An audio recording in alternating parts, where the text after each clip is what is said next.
Some gods demand temples, others demand terror.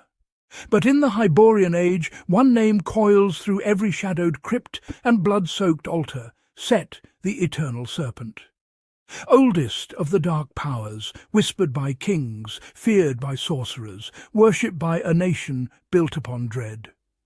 Today we will enter the black temples of Stygia and confront the god whose coils shaped empires and devoured civilizations. Before men walked beneath scorching suns, Stygia existed as a pre-human realm. A land older than memory, unshaken by the cataclysm that sundered continents. But in the terrible aftermath, when Lemurian refugees and other survivors of the fallen civilizations roamed the earth, a new power arose. These survivors destroyed the original serpent folk and claimed the land, forging what is sometimes called Old Stygia. Thus began the transformation, from a pre-human wilderness into a kingdom steeped in sorcery and dread. A kingdom whose rulers would one day worship a serpent, and whose priests would weave death and magic into governance. Stygia lies south of Shem and north of the Black Kingdoms, its northern and eastern borders carved by the course of the dreaded river Styx. Its terrain is a brutal tapestry. Desert plains, marshes, mountain fringes, swamp-haunted lowlands. Along the Styx and the Western Sea's coast stand decaying port cities. Farther inland, great deserts swallow tombs, catacombs, and the bones of ancient kings. In such a land, only the cruel and the cunning survive.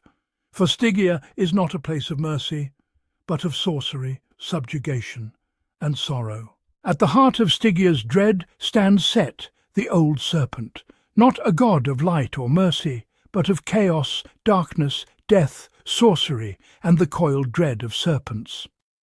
Set is portrayed as a titanic serpent, sometimes with a single head, sometimes with many, a being whose will is beyond mortal reckoning, whose power warps reality itself.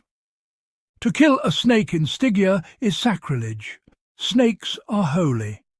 A single hiss in the crowded streets can bring an entire populace to trembling supplication.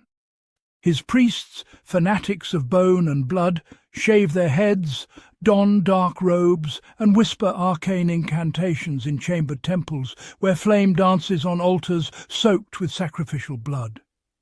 Set demands devotion, darkness, and death, and the land replies in fearful silence.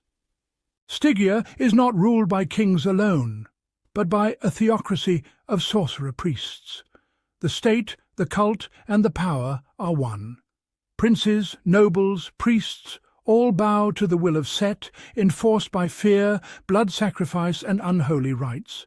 Its capitals, the inland royal seat, Luxor, the coastal religious hub, Kimi, stand as monuments to the blending of politics and dark faith. Slavery is not a crime, but a foundation.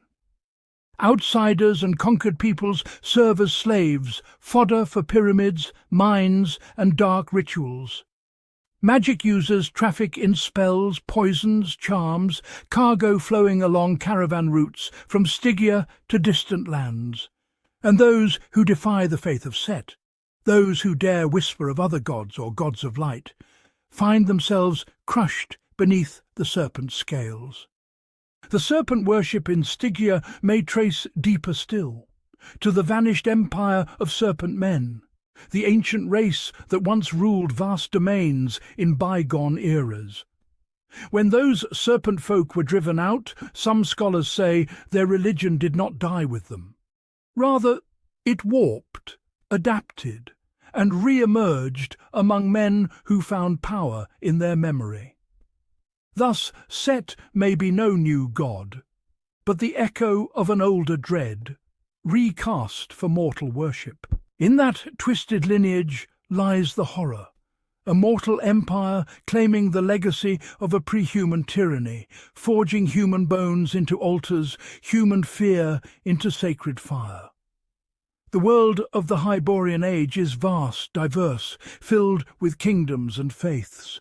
But nowhere is darkness more organized, more institutional than in Stygia. Other lands may worship gentle gods, or gods of war, sea, sky, hearth, but Stygia worships chaos incarnate. Set is not a distant patron, but an active force, one that twists magic, rules kings, commands priests, demands blood. To the west, east, north, whispers travel of tomb robbers who disturb pyramids, of sorcerers who sought forbidden knowledge, and of horrors unleashed. The mere name Stygia evokes dread among traders, soldiers, wanderers. Because to cross into Stygia is to step into the long, dormant empire of darkness, where serpents wait, altars glow, and ancient gods watch. Remember this, people: empires rise and fall, but gods endure, and some gods hunger still. Set, the Old Serpent, is no relic of antiquity. In Stygia, in pyramids of sand and shadow, he still breathes. If you walk near the Styx, if you gaze upon the ancient temples of Luxor or Kimi, know that you stand on sacred ground. Not sacred to gods of mercy, but to a deity of chaos. Heed the warning carved in stone. Tremble at the hiss echoing in the dark. For in that hiss lies the memory of horrors older than man, and older than time itself.